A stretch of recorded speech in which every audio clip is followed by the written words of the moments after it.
Assalamualaikum warahmatullahi wabarakatuh. Berjumpa kembali ya dengan saya Alfat Aristian dengan NIM 2023-11602.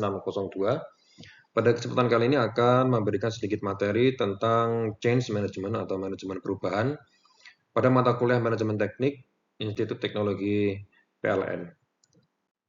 Nah, sebelum masuk pada materi ada quotes dari Arnold Bennett yang bunyinya setiap perubahan, bahkan perubahan ke arah yang lebih baik, selalu disertai dengan kekurangan dan ketidaknyamanan.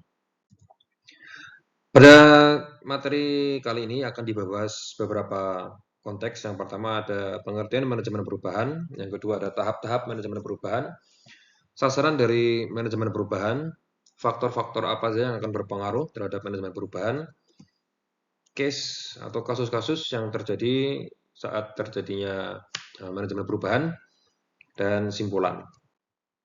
Masuk ke pengertian manajemen perubahan, yaitu manajemen perubahan merupakan upaya yang dilakukan untuk mengelola akibat-akibat yang ditimbulkan karena terjadinya perubahan dalam suatu organisasi. Nah, perubahan pada organisasi ini mempunyai manfaat bagi kelangsungan hidup suatu organisasi. Tanpa adanya perubahan, maka dapat dipastikan bahwa usia organisasi tidak akan bertahan lama. Tipe-tipe manajemen perubahan, yang pertama ada manajemen perubahan yang bersifat rutin, ya, ini telah direncanakan dan dibangun melalui proses organisasi. Ada tipe manajemen perubahan peningkatan, yaitu mencakup keuntungan atau nilai yang telah dicapai organisasi. Dan yang ketiga ada inovatif, yaitu mencakup cara bagaimana organisasi memberikan pelayanan. Tahap-tahap manajemen perubahan, ya, ada 4 tahap. Yang pertama ada identifikasi perubahan. Nah, pada tahap ini diharapkan seseorang dapat mengenali perubahan apa yang akan dilakukan atau perubahan apa yang akan terjadi.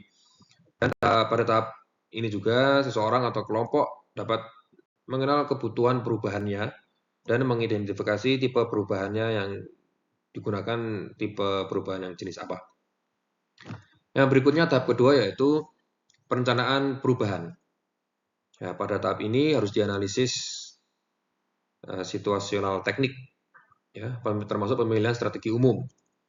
Dan dalam tahap ini juga perlu dipertimbangkan faktor-faktor pendukung sehingga perubahan dapat terjadi dengan baik. Yang ketiga, tahap ketiga yaitu implementasi perubahan. Ya, pada tahap ini terjadi proses pencairan, perubahan, dan pembukuan yang diharapkan. Ya, apabila suatu perubahan sedang terjadi, kemungkinan timbul masalah. Untuk itu perlu dilakukan monitoring perubahan. Yang keempat yaitu evaluasi dan umpan balik. Ya, pada tahap ini dilakukan evaluasi, dikumpulkan dulu data-data, kemudian kita evaluasi dan hasilnya nanti bisa dijadikan umpan balik untuk menentukan perubahan di kemudian hari. Yang berikutnya adalah sasaran manajemen perubahan. Sasaran yang pertama adalah perubahan dalam struktur organisasi, ya, yakni perumusan dalam segi-segi tertentu pada tujuan yang telah ditetapkan. Perubahan dalam misi yang akan diemban, perubahan dalam rumusan, sifat, dan jenis tugas pokok, dan kegiatan operasional. Perubahan dalam beban kerja yang dipikul oleh organisasi. Yang kedua adalah sasaran yang untuk manajemen perubahan yaitu perubahan prosedur kerja. Merupakan perubahan prosedur kerja dalam kegiatan investigatif dalam rangka analisis dan perumusan kebijaksanaan. Yaitu perubahan prosedur kerja dalam perumusan kebijaksanaan, ada juga perubahan prosedur kerja dalam proses pengambilan keputusan, dan perubahan prosedur dalam perencanaan. Sasaran ketiga yaitu perubahan dalam hubungan kerja antar personal, meliputi loyalitas kelembagaan, termasuk kebijaksanaan tentang sifat hubungan kerja itu harusnya dinyatakan secara tertulis. Ya, faktor-faktor yang berpengaruh dari manajemen perubahan. Ya, yang pertama, pengetahuan. Ya, semakin tinggi tingkat pengetahuan anggota organisasi, semakin mudah dia mengikuti perubahan sesuai dengan tugasnya. Yang kedua ada keterampilan.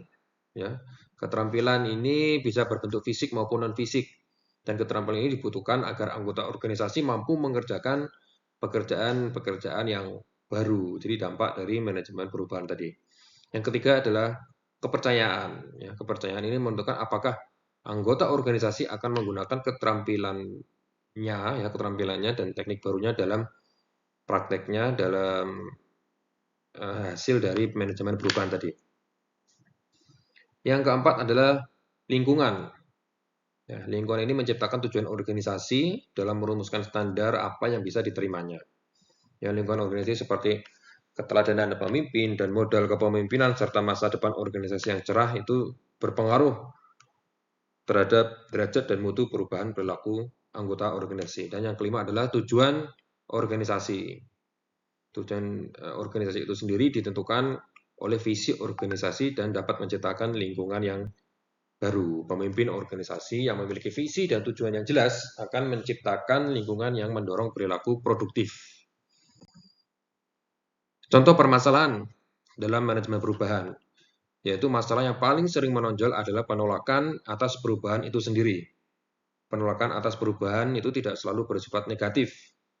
Justru dengan adanya penolakan tersebut, maka perubahan tidak bisa dilakukan secara sembarangan. Ya, bukan berarti tidak dilakukan, tetap dilakukan, tapi harus dilakukan analisis yang lebih mendalam. Ya, harus dilakukan, tidak boleh secara sembarangan. Ya. Penolakan bisa jelas kelihatan atau eksplisit dan segera. Ya, misalnya ada pengajuan protes, mengancam mogok, demo, dan sejenisnya. Bisa juga yang bersifat tersirat atau implisit. Ya, lambat laun, misalnya loyalitas pada organisasi berkurang, motivasi kerja menurun, kesalahan kerja yang meningkat, dan tingkat absensi atau ketidakhadiran itu semakin meningkat, dan lain sebagainya. Untuk kesimpulan yang dapat saya sampaikan, tidak banyak orang yang suka akan perubahan. Namun walau begitu, perubahan tidak bisa dihindarkan. Harus dihadapi, karena pada hakikatnya memang diperlukan manajemen perubahan. Ya, diperlukan manajemen perubahan agar proses dan dampak dari perubahan tersebut mengarah pada titik positif. Ya, demikian yang bisa saya sampaikan. Terima kasih atas perhatian Bapak Ibu semua. Assalamualaikum warahmatullahi wabarakatuh.